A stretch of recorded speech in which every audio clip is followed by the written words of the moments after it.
10 பொருத்தம் பார்த்தவங்க வந்து நல்லா வாழுறாங்களாங்கிறதா எல்லா மீடியாக்காரங்களும் பேசுறீங்க. காதல் திருமணம் 2 வீட்டார்களுடைய சம்மதங்கள் அங்கே வந்தாலும் ஜாதகம் நீங்கள் உள்ளே வந்துட்டீங்கன்னா நீங்கள் பார்த்துதான் தச பொருத்தத்தில் ஒரு பொருத்தம் 9வது பொருத்தம் ரஜ்ஜி பொருத்தம் வரும். அப்போ 9 பொருத்தங்கள் இருந்தும் ரஜ்ஜி ஒன்றும் இல்லைனாவே கல்யாணம் பண்ணக்கூடாதுங்கிறாங்க.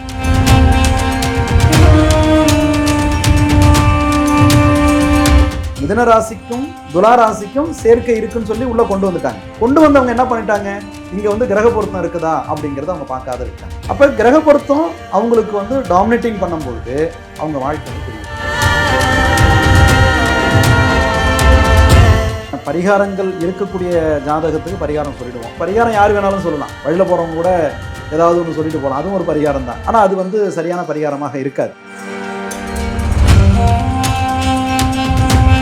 நான் நிறைய இந்த மாதிரி தோஷம் இருந்து நிறைய கோயிலுக்கு போயிட்டேன், எனக்கு எதுவுமே மாறலன்னு சொல்லக்கூடியவங்களும் நிறைய பேர் இருக்காங்க. பரிகாரம்லாம் சும்மா, தெய்வங்கள்லாம் அப்படிலாம் இல்லைம்பாங்க. அதுக்கு தான் நான் என்ன சொல்ல வரேன், சில கருமா நீ அனுபவிச்சு ஆகணுங்கிற விதி இருக்கு. இந்த ஜாதகம் பார்த்து 10 பொருத்தமும் சரியாக தான் இருக்குது, இவங்க கல்யாணம் பண்ணி வச்சா கரெக்டாக தான் இருக்கும்னு சொல்லி பண்ணி வச்ச திருமணத்தில் இவங்களுக்கு விருப்பம் இல்லை அப்படின்னா இந்த ஜாதகம் கரெக்டாக இருக்கிறதுனால மட்டும் போக போக அவங்களுக்கு பிடிக்க ஆரம்பிச்சு வாழ்க்கை நல்லா இருக்குங்களா, இல்லை அது ப்ராசஸ் எப்படி இருக்கும்? இல்லை, இது கேள்வியே தப்பு. டிவைன் நாடி நேர்களுக்கு வணக்கம். இன்னைக்கு நம்ம கூட நாடி ஜோதிடர் MP கந்தவேல் சார் தான் இணைஞ்சிருக்கிறாரு. அவர்கிட்ட பேசுறதுக்கு நிறைய முக்கியமான விஷயங்கள் இருக்கு. வாங்க தொடர்ந்து வீடியோக்குள்ள பேசலாம். வணக்கம் சார். வணக்கங்கம்மா. சார், இப்போ ஜாதகம்லாம் பார்த்து நம்ம திருமணம் பண்றோம், இந்த மாதிரி கிரகங்கள்லாம் பார்த்து கூட நம்ம திருமணம் பண்ணும்போது சார் எதனா ஒரு கிரகம் இருக்கிறத நம்ம வந்துட்டு கொஞ்சம் சரியா பார்க்காம ஒரு திருமணம் நடந்துருச்சு அப்படின்னு வச்சுக்கோங்க. நடந்ததுக்கு அப்புறமா நடக்கக்கூடிய பிரச்சனைகள்ல இருந்து வெளியே வரதுக்காக எதனா தீர்வுகள் இருக்குங்களா, எதனா பரிகாரம் இருக்குங்களா, இல்லை அது எப்படி அணுகலாம் சார்? கண்டிப்பா வந்து பரிகாரங்கள் இருக்கக்கூடிய ஜாதகத்துக்கு பரிகாரம் சொல்லிடுவோம். சில ஜாதகத்துக்கு இது இப்படிதான் அனுபவிச்சு வரணுங்கிறது விதி இருக்கு, அதையும் நம்ம பார்த்துருவோம். இந்த இடத்துல வந்து என்ன செய்வோம் நாங்கள் அப்படின்னு கேட்டால், மகரிஷிகிட்ட தான் இந்த மாதிரி நம்மளால் முடிவெடுக்க முடியாத இடத்துல வந்து நாங்கள் மகரிஷிகிட்ட அந்த பொறுப்பை ஒப்படைச்சிருவோம். அப்போ அவங்களுடைய நாடி எடுத்து படித்து, ஏன்னா பரிகாரம் யார் வேணாலும் சொல்லலாம். வழியில் போகிறவங்க கூட ஏதாவது ஒன்று சொல்லிட்டு போகலாம், அதுவும் ஒரு பரிகாரம் தான். ஆனால் அது வந்து சரியான பரிகாரமாக இருக்காது. ஏன் இப்படி ஒரு சேர்க்கை அவங்களுக்கு வந்தது அப்படிங்கிறத நம்ம முதல்ல ஆராய்ச்சி பண்ணுவோம். அதுக்கு யார்கிட்ட போய் ஒப்படைப்போம்னா நாடியில் தான் சொல்லுவோம். மகரிஷி வந்து எழுதப்பட்ட ஓலையில் தான் பார்ப்போம். அப்போ இவங்களுக்கு இந்த மாதிரியான ஒரு சேர்க்கை வந்ததுக்கும் இது போல ஒரு கிரகநிலை வந்ததுக்கான உள்ள காரணம் என்ன, அப்போ இவங்க என்ன பாவம் இவங்க பண்ணியிருந்தால் இந்த கிரக அமைப்பு இவங்களுக்கு வந்து நம்மளுடைய புத்தியை மறைச்சு இப்படி ஒரு சேர்க்கையை உருவாக்கியிருக்கு அப்படிங்கிறத பார்ப்போம். அப்போ அதுலேயே மகரிஷி என்ன சொல்லுவார்னா, இந்த வாழ்க்கை சேருமா சேராதா அப்படிங்கிற பாயிண்ட்டை கொண்டு வந்துடுவார். அப்படி சேரக்கூடிய சரி பண்ணக்கூடிய ஒரு நிலையாக இருந்ததுன்னா அதுக்கான உள்ள பரிகாரம் என்ன, அவங்க எந்த கோயில் போகணும், அந்த கோயிலில் என்ன மாதிரி முறைகளில் அந்த தெய்வத்தை அவங்க வந்து வணங்கணும். எல்லாமே நம்ம போகிறதெல்லாம் கோயில் வந்து ப்ராப்பராக கிடையாதுங்க. பரபரப்பாக நம்ம போயிட்டு வரோம். ஆனால் கோயிலில் போயிட்டு பரிகாரம் செய்யறதுக்கும் சில முறைகள் இருக்குது. இதில் வந்து நிறைய பேர் கூட சொல்லலாம், நான் நிறைய இந்த மாதிரி தோஷம் இருந்து நிறைய கோயிலுக்கு போயிட்டேன், எனக்கு எதுவுமே மாறலன்னு சொல்லக்கூடியவங்களும் நிறைய பேர் இருக்காங்க. பரிகாரம்லாம் சும்மா, தெய்வங்கள்லாம் அப்படிலாம் இல்லைம்பாங்க. அதுக்கு தான் நான் என்ன சொல்ல வரேன், சில கருமா நீ அனுபவிச்சு ஆகணுங்கிற விதி இருக்கு. அது அனுபவிச்சுட்டு வந்து இந்த பரிகாரம் செய்யணுங்கிற ஒரு விதியும் இருக்கு. சில பேர் வந்து அவங்க செஞ்ச புண்ணியம் முன்னாடியே ஏதாவது ஒரு மூலமா அதுக்கு ஒரு தீர்வு எடுக்கக்கூடிய ஒரு அமைப்பை வந்து குருநாதர் அமைச்சு கொடுத்துருவார். Okay sir. அப்போ அதுக்குரிய கோயில்கள்லாம் போயிட்டு நம்ம பண்ணிக்கிட்டா கண்டிப்பாக அந்த கிரகத்துடைய வீரியம் குறையும். ஒன்றும் இல்லைங்க, இப்போ நீங்கள் எனக்கு எதிரியாக இருக்கிறீங்க, என்னை ஏதோ ஒரு காரணத்தில் என்னை பிடிக்காத போகுது, எதிரி ஆயிட்டீங்க, என்னை வந்து நீங்கள் தண்டிக்கணும்னு வரும்பொழுது நீங்கள் வரத்துக்கு முன்னாடி நான் வந்து என்ன பண்ணுறேன், உங்கள்கிட்ட நேரடியாக வந்து அம்மா மன்னிச்சிருமா நான் வந்து சரண்டர் ஆகிறேன்னு வச்சுங்க, நீங்கள் என்ன பண்ணுவீங்க? நீங்கள் அடுத்த பாயிண்ட்டு என்னை வந்து தண்டிக்கணும்னு தோணுமா, சரி போ இனிமேலுக்கு இப்படி இல்லை இருக்காத பொழிச்சு போன்னு சொல்லி மன்னிச்சு விட பார்ப்பீங்களா? ஒருத்தவங்க என்னைக்குமே அவங்க பண்ண தப்போ வந்துட்டு புரிஞ்சுக்கும் பொழுது ஓகே நம்ம இதை மன்னிக்கிறது தான் கரெக்டான சிச்சுவேஷன். அப்போ நம்ம என்ன சொல்கிறோம், அதுக்கு தான் சொல்கிறாங்க, சாட்சிக்காரன் காலில் விழுவதை விட சண்டைக்காரன் காலில் விழுந்துடுறதே மேலும்பாங்க.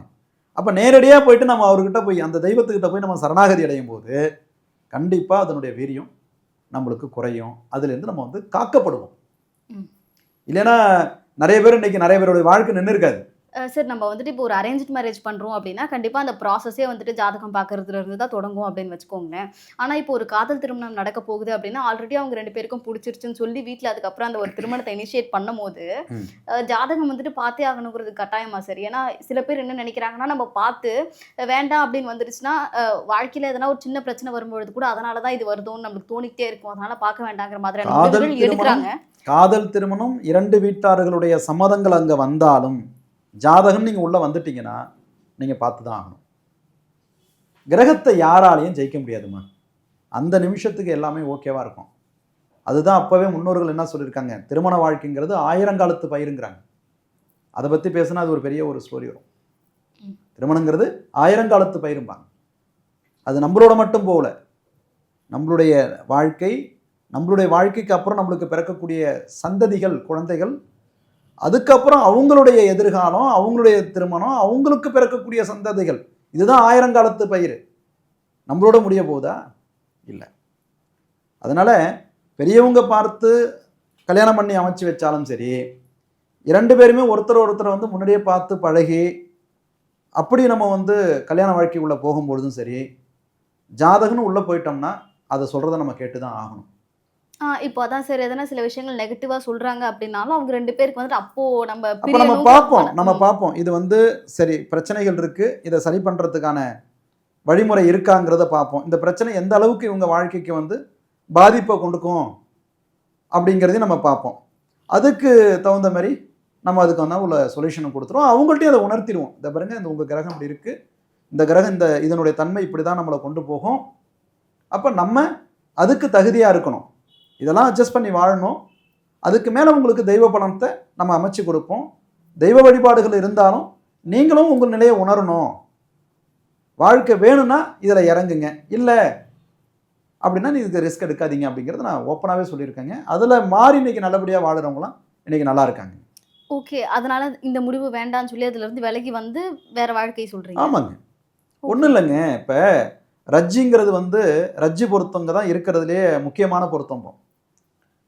தச பொருத்தத்தில் ஒரு பொருத்தம் 9வது பொருத்தம் ரஜ்ஜி பொருத்தங்கிறோம். அப்போ 9 பொருத்தங்கள் இருந்தும் ரஜ்ஜி ஒன்றும் இல்லைனாவே கல்யாணம் பண்ணக்கூடாதுங்கிறாங்க. இந்த ரஜ்ஜியை வந்து பார்த்தீங்கன்னா 5 விதமாக பேசப்படுது. ஒன்று வந்து சிரசு ரஜ்ஜி, அடுத்தது கண்ட ரஜ்ஜி, அடுத்தது வந்து நாபினா தொப்புள் ரஜ்ஜி, அடுத்தது தொடை, அடுத்தது பாதம். இதில் எந்த இடத்துல ஒரு மனிதனுக்கு வந்து உயிர் பாதிக்கக்கூடிய ஒரு இடம்னு சொல்றீங்க? எந்த இடத்துல பிரச்சனை நம்மளுடைய உடம்புல சரீரத்தில் எந்த இடத்துல நம்மளுக்கு பாதிப்பு வந்தால் உயிரை பாதிக்கும், எந்த இடத்துல பாதிப்பு வந்தால் உயிரை பாதிக்காது? சும்மா சொல்லுங்களா பார்க்கலாம். சரி, இப்போ நீங்க சொன்ன இடத்துல எங்க பாதிப்புனாலுமே எனக்கு தெரிஞ்சது பாதிப்பு தான் நினைக்கிறேன் சார். பாதிப்பு தான் எங்க உயிரை பாதிக்கும். தலையில ஏதாவது பிரச்சனை வந்தால் உயிர் போகும். ம். கண்டம்னா கழுத்துல பிரச்சனை வந்தாலும் உயிர் போகும். நாபிங்கிறது தொப்புள், அங்க பிரச்சனை வந்தாலும் உயிர் போகும். தொடையிலையோ கால்லையோ பிரச்சனை வந்தால் உயிர் போகாது. ம். கரெக்டா? ம். கரெக்ட். அப்ப இந்த 5, அதாவது இந்த ரஜ்ஜி 5ஆ பிரிக்கப்படுது. இந்த 5 ரஜ்ஜி பொருத்தத்துல இந்த சிரசு, கண்டம், நாபி, இந்த 3 இதுலயே வந்து இந்த சிரசு ரஜ்ஜி, கண்ட ரஜ்ஜி, நாபி தொப்புள் ரஜ்ஜி அப்படின்னு இருக்கு. இந்த 3ம் பொருந்தலைன்னா நாங்கள் கண்டிப்பாக அதை நாங்கள் சேர்க்கவே மாட்டோம். பிடிச்சி போய் ஒருத்தர் விரும்பிட்டாங்க, அந்த இடத்துல ரஜ்ஜி பொருத்தம் இல்லைன்னு வச்சுக்கிங்களேன், இந்த சிரசுல இருந்து நாபி வரைக்கும் பொருந்தாத பொருத்தமாக இருந்தால் கண்டிப்பாக நாங்கள் ஒத்துக்க மாட்டோம். அதுவே தொட பொருத்தம் இல்லை, பாத பொருத்தம் இல்லை, பாதரஜ்ஜி இல்லை அப்படின்னா நாங்கள் வந்து இல்லைங்க இதுக்கு பரிகாரம் பண்ணிக்கலாம், இது வந்து உயிர் போகிற விஷயமா இருக்காது அப்படின்னு நம்ம வந்து வெளிப்படையாக சொல்லிடுவோம். ஆனால் இப்போ இந்த எல்லாருமே என்ன பண்ணுவாங்க, ரஜ்ஜி பொருத்தமா இல்லை உடனே ரிஜெக்ட் பண்ணுவாங்க. நாங்கள் என்ன பண்ணுவோம், ரஜ்ஜி இல்லை, ரைட், அது எந்த ரஜ்ஜி இல்லை அப்படிங்கிறத நாங்கள் அது உள்ள நாங்கள் இன்னும் டெப்த்தாக போவோம். Okay sir. இப்போ அரேஞ்ச் மேரேஜ் பத்தி பேசும்பொழுது தான் எனக்கு ஒரு கேள்வி இருக்கு சார். என்னன்னா, இப்போ லவ் மேரேஜ்னா நம்மளால புரிஞ்சுக்க முடியும். 2 பேரும் புடிச்சு அதுக்கப்புறம் ஜாதகம் பார்க்குறாங்க. சரி வருதுன்னு திருமணம் பண்றாங்க. இல்லைன்னா அவங்களுடைய முடிவு. இப்போ அரேஞ்ச் மேரேஜ் அப்படின்னும் பொழுது, இப்போ வீட்ல இருந்து பார்த்து பண்ணக்கூடிய ஒரு திருமணம் அப்படின்னும் பொழுது 2 பேருக்குமே ஆரம்பத்துல 2 பேரும் அந்த அளவு தெரிஞ்சிருக்காது. அப்போ இந்த ஜாதகம் பார்த்து 10 பொருத்தமும் சரியா தான் இருக்கு, இவங்களுக்கு கல்யாணம் பண்ணி வச்சா கரெக்டா தான் இருக்கும்னு சொல்லி பண்ணி வைக்கிற திருமணத்துல இவங்களுக்கு விருப்பம் இல்ல அப்படின்னா, இந்த ஜாதகம் கரெக்டா இருக்கிறதுனால மட்டும் போக போக அவங்களுக்கு பிடிக்க ஆரம்பிச்சு வாழ்க்கை நல்லா இருக்குங்களா? இல்ல அது ப்ராசஸ் எப்படி இருக்கும் சார்? இல்லை, இது கேள்வியே தப்பு. ம். ஏன் தப்புன்னு சொல்கிறேன்னா, அதாவது தினப்பொருத்தம் இருக்கக்கூடிய மனுஷாளுகள் வந்து ஃப்ரெண்டாக ஆகி ஆகணும். தினப்பொருத்தங்கிறது என்ன? நட்பு. இவங்க 2 பேரும் அந்த 10 பொருத்தத்துல ஒரு 10 பொருத்தத்தில் வந்து முக்கியமான பொருத்தம் தினப்பொருத்தம். ம். நாங்கள் தினப்பொருத்தத்துக்கு முக்கியத்துவம் கொடுப்போம். தினப்பொருத்தம் இருந்தால் தான் அந்த கணவன் மனைவி வந்து கணவன் மனைவியாங்கிறத தாண்டி அதுக்கு மேலே ஒரு தோழன் தோழி மாரி வாழ ஆரம்பிப்பாங்க. ம். அப்போ கணப்பொருத்தம் ரொம்ப முக்கியம். நம்ம கணம் என்ன? மனுஷகணம். நீங்கள் மனுஷகணம். மனுஷனுக்கு மனுஷன் ஒத்து போகும். என் கணம் மனுஷகணம், உங்கள் கணம் தேவகணம். தேவர்களுக்கு மனுஷனுக்கு ஒத்து போகும். அப்போ இங்கே என்ன ஒரு சின்ன சின்ன கருத்து வேறுபாடுகள் வந்தாலும் அடுத்த செகண்ட் நம்ம ஒன்று சேர்ந்துருவோம் ஏதோ ஒரு விஷயத்தில். இந்த 2 பொருத்தம் ரொம்ப முக்கியமான பொருத்தம். ம். ஆனால் நீங்கள் ராட்சசகணமாக இருந்து நான் தேவகணமாக இருந்தால் நீங்கள் சொன்னீங்க பாருங்க, அந்த பாயிண்ட் அங்கே வெளிப்படும். ம். அந்த புரிதலே வராது, ஓகே. எதிரியாகவே இருப்போம். நீங்கள் ஏன் இந்த பாயிண்ட் நான் தவறு அப்படின்னு சொன்னேன்னா, 10 பொருத்தம் இருந்து கல்யாணம் பண்ணான்னு சொன்னீங்க இல்லையா? இந்த 10 பொருத்தத்தில் அப்போ எப்படி பார்த்தீங்கன்னா அப்புறம் கிரகங்கள் எங்கே அப்புறம் வேலை செய்யாத போயிடுதுல்ல. ம். அப்போ அந்த தினப்பொருத்தம் கணப்பொருத்தம் இருந்துட்டு யோனி பொருத்தம் இருந்துட்டாலே அவங்க ஜாலியான ஒரு லவ் பேர்ட்ஸ், சுதந்திரமாக இருப்பாங்க. ம். சரி, இப்போ 10 பொருத்தமும் கரெக்டா இருக்கும்பொழுது இந்த கிரக அமைப்புகளும் இல்ல கரெக்டா இல்ல கிரக பொருத்தம் 2வது விஷயம். நீங்க Okay. ஃபர்ஸ்ட் நீங்க என்ன சொல்றீங்க? 2 பேருக்கான உள்ள சேர்க்கையை பத்தி தான் சொல்றீங்க, புரிதலை பத்தி தான் பேசுறீங்க. ஆனா இதெல்லாம் இருந்து கிரக பொருத்தம், கிரக சேர்க்கை சரியில்லைனாலும் பாதிப்பு. அதனுடைய தசா காலம் வரும்பொழுது எந்த கிரகம் அங்க குடும்பத்துல பாதிக்கப்பட்டிருக்கோ அதனுடைய தசா காலம் வரும்பொழுது கண்டிப்பா அதனுடைய வீரியங்கள் அதிகமாகும் பொழுது இங்க 10 பொருத்தம் இருந்தாலும் அங்க பிரச்சனை உருவாக்கும். சார், இப்போ திருமணம் பண்றோம் அப்படின்னும் பொழுது ஜாதகம் பார்த்தா மட்டும் போதும் அப்படிங்கிறது தான் இவ்வளோ நாள் நாங்க கேள்விப்பட்ட ஒரு விஷயம். ஆனா இப்போ நீங்க வந்துட்டு கிரக அமைப்புகளும் பார்க்கணும் அப்படின்னு சொல்றீங்க. ஸோ இது ரெண்டுத்துக்கும் அப்படி என்ன சம்பந்தங்கள் இருக்கு சார்? அதாவது மேம், அதுதான் ஃபர்ஸ்ட் நம்ம ஒரு பாயிண்ட் சொன்னோம். நட்சத்திரம் பார்த்து பொருத்தம் பார்க்கறது மட்டுமே சரி கிடையாது. முதல்ல நாங்கள் என்ன பண்ணுவோம், நீங்கள் ஒரு 10 ஜாதகம் கொண்டு வரீங்க அப்படின்னா ஃபஸ்ட்டு நாங்கள் பார்க்குறது வந்து நட்சத்திரம் பொருத்தம் இருக்கான்னு பார்ப்போம்.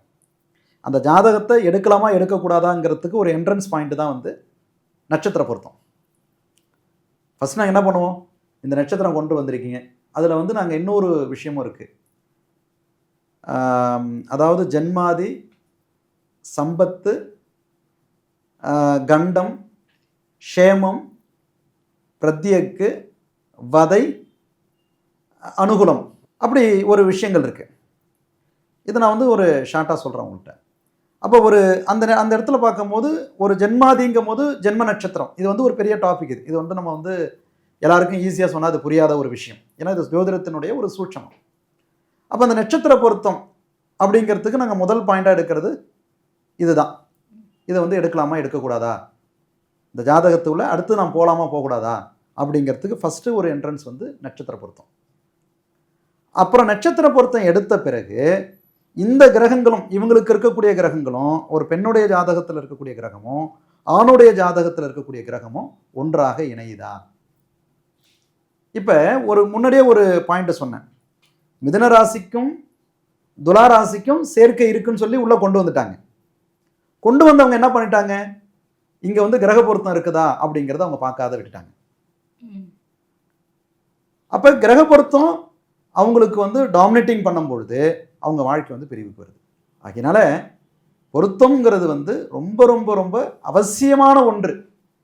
அதை சரியான முறையில் சரியான ஒரு சேர்க்கை கொண்டு தான் சேர்க்கணுமே தவிர, நான் வந்து இவ்வளோ பொருத்தம் பார்த்துட்டேன், எல்லாருமே பேசுகிறீங்க அதுதான், 10 பொருத்தம் பார்த்தவங்க வந்து நல்லா வாழுறாங்களாங்கிறது தான் எல்லா மீடியாக்காரங்களும் பேசுகிறீங்க. எல்லா ராசி என்ன சொல்கிறாங்க, லவ் மேரேஜ் நீங்கள் வந்து அகைன்ஸ்ட் சொல்கிறாங்கன்னு வச்சுங்களேன். ஆமாம், பொருத்தம் பார்த்து கல்யாணம் பண்ணவங்க மட்டும் நீங்கள் நல்லா வாழ்ந்துட்டீங்களா அப்படிங்கிறாங்க. அப்போ நட்சத்திரம் மட்டுமே பொருத்தம் இல்லையே, அதுக்கு தானே நாங்கள் படிச்சிருக்கிறோம். இதை சேர்க்கலாமா சேர்க்கக்கூடாதா, இதில் குடும்பஸ்தானம் எப்படி இருக்குது, பஞ்சமஸ்தானம் எப்படி இருக்குது, இவன் அதாவது ஒரு ஆண் ஜாதகத்தில் இது முழுமையான ஒரு ஆண்மை உள்ள ஜாதகமா, அந்த பெண்ணுக்கு முழுமையாக சுகம் கொடுக்கக்கூடிய ஜாதகமா, அதனால எத்தனை வாழ்க்கை நிற்கிது, டைவர்ஸில் நிற்கிது. சில ஜாதகம் வந்து பார்த்தீங்கன்னா அழித்தன்மை உள்ள ஜாதகமாக இருக்கும். இதெல்லாம் நிறைய இருக்குங்க. அதே மாதிரி வந்து பஞ்சமஸ்தானம் எப்படி இருக்குது, 5ஆம் இடம் அவங்க பூர்வ புண்ணியம் எப்படி இருக்குது, இது எல்லாத்துக்கும் மேலே அவங்களுக்கு பாக்கியஸ்தானம் எப்படி இருக்குது. 5ஆம் இடம் நல்லா இருந்துட்டா மட்டும் போதாது, 9ஆம் இடம் நல்லா இருந்தால் தான் உங்களுக்கு குழந்தையும் பிறக்கும்.